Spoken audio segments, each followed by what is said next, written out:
Hi everyone, welcome back to my channel. I have a little journey to share with you guys that just happened to me a couple of days ago.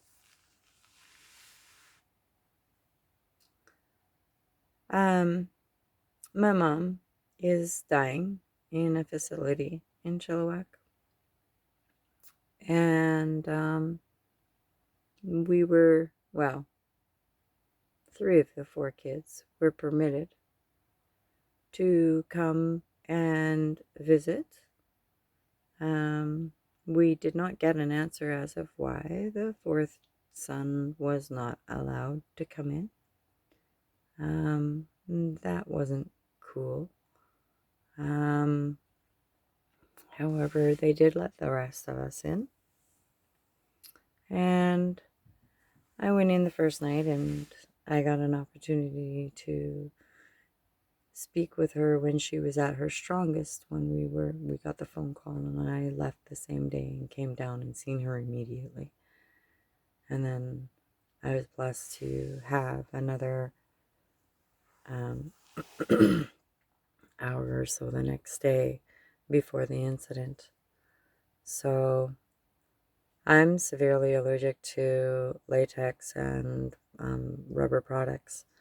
And so, my mom is in a facility, so um, I had to wear a mask. So I made sure that I actually went out and got Hanes copper and silver masks because they help with bacteria and stuff even in your masks. It helps to clear out some of the bacteria that you're breathing out. Anyways, um, so I brought one of those in hoping that I was going to be able to use it because I am actually severely allergic to the ones that they want me to wear. Um, but they insisted that I wear it anyways, which of course then preempted my post-nasal drip, and that started leaking, and emotions started leaking, and then my eyes started leaking because of that, and my nose started leaking because of that. Next thing you know, it was quite a mess underneath the mask. I tried terribly to try to clean it without removing or exposing my nose so I could kind of dig in and scoop out. And then I dug in and scooped out this way. I did everything that I could prior to trying to remove, because I was using tissue, of course, um, to clean it, but I wasn't being very successful.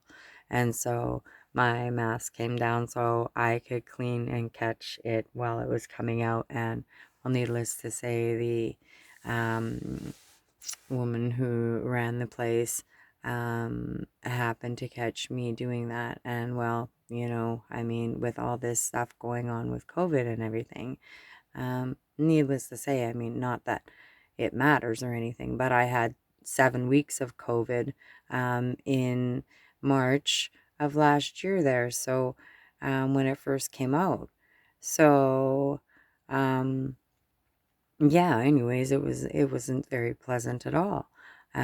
So, I mean, I knew that it was necessary to comply to wear the mask because that's just the way it is.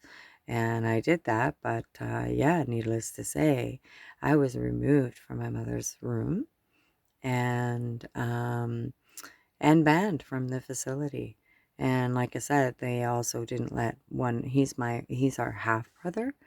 Um, so he's been part of our life always. He's from my dad's. So my mom, ever since she was with my dad, has been part of him. And, I mean, Jesus, a long time ago, right? Well, anyways, they won't let him in.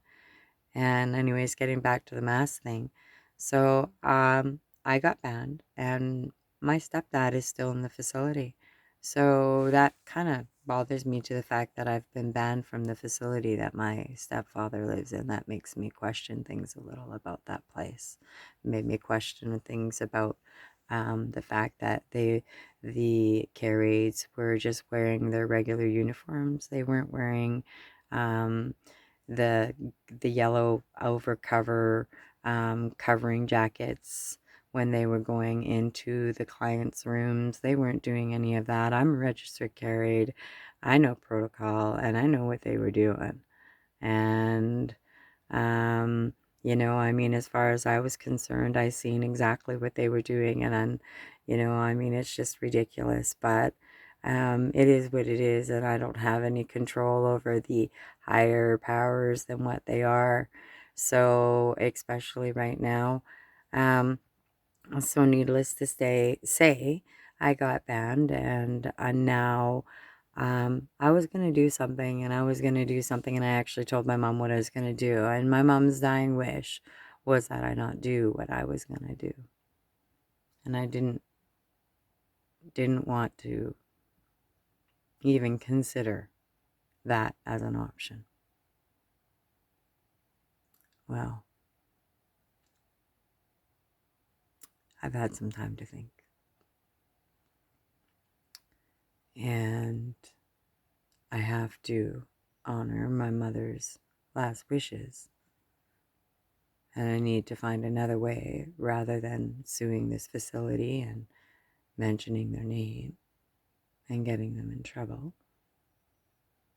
I needed to find another way. So I've decided that I'm going to turn my energy into a book about my mom's life story. I know that when you guys hear my mom's life story, it's gonna bring up every single emotion from way back when, anything, trauma, all that, because my mom has been through an awful lot. And I want to share that journey with you. So I was blessed after my mom tried to commit suicide in 2000. I was blessed to have the opportunity to be able to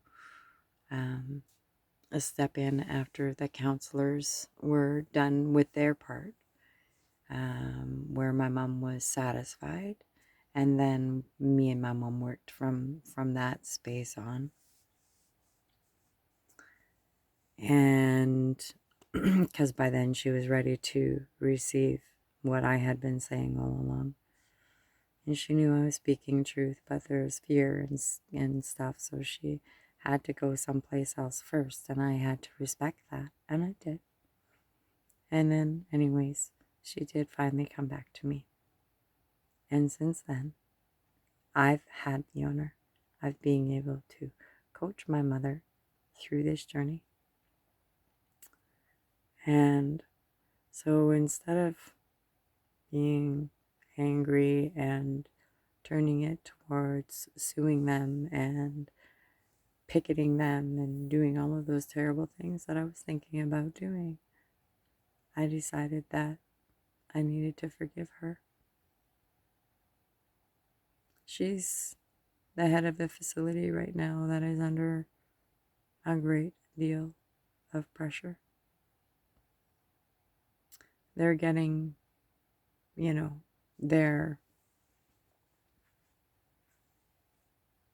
pressure from, the health board, everybody, and I'm sure it's absolutely berserk in there.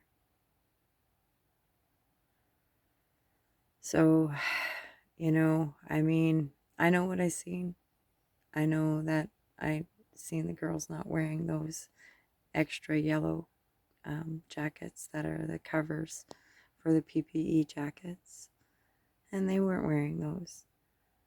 So, I mean, there's definitely things that, like I said, I could definitely get them in, I think, in trouble for, because that's just not standard protocol.